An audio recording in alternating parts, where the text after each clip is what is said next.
విద్యా వైద్యం అందరికీ అందుబాటులోకి రావాలని సీనియర్ ఉద్యమకారుడు కోదాటి వెంకన్న అన్నారు. ప్రభుత్వ ఉద్యోగులు, ప్రజాప్రతినిధుల పిల్లలు తప్పనిసరిగా ప్రభుత్వ బడిలోనే చదవాలని సూచించారు.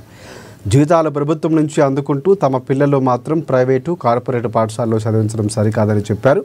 లక్షల్లో జీతాలు తీసుకుంటున్న ప్రభుత్వ ఉపాధ్యాయులు బోధన లక్ష్యాలు చేరువవుతున్నారా అని ప్రశ్నించారు. దేశంలో నిరుద్యోగ సమస్య పేరుకుపోతుందన్నారు.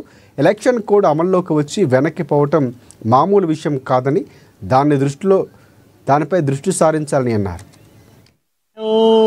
అని చెప్పి ఎలక్షన్ కోడ్ వచ్చిన తర్వాత ఎలక్షన్ ఎన్నికపోవడం అనేది అది మామూలు విషయం కాదు.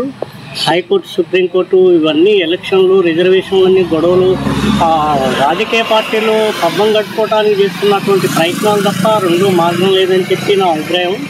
ఇంకొక విషయం ఏంటంటే, ఈ భారతదేశంలో మరి 77 సంవత్సరాల భారతదేశం మనకి స్వతంత్రం వచ్చిందని చెప్పుకోవడానికి తప్ప ఎక్కడ అభివృద్ధి లేకుండా ఎక్కడిదక్కడే ఆగిపోయి నిరుద్యోగం సమస్య విపరీతంగా ఉన్నది.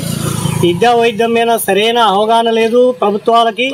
ఇంకో విషయం ఏంటంటే, మరి ఎంపీ కొడుకైనా, ఎమ్మెల్యే కొడుకైనా, మంత్రి కొడుకైనా, ఎస్పీ కొడుకైనా, కలెక్టర్ కొడుకైనా, పేదవాడి పిల్లలైనా ఈ భారతదేశంలో సమానమైన విద్యా వైద్యం అందినాడే ఈ భారతదేశం అభివృద్ధి చెందిందనేది ఒక ఆలోచన విధానం.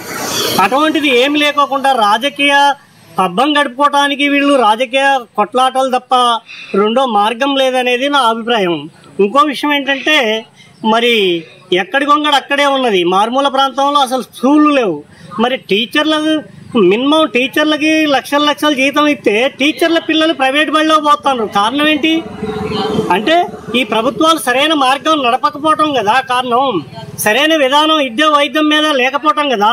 కేంద్ర రాష్ట్ర ప్రభుత్వాలు చేస్తున్నటువంటి దుర్మార్గమైన విషయాలు ఇవి.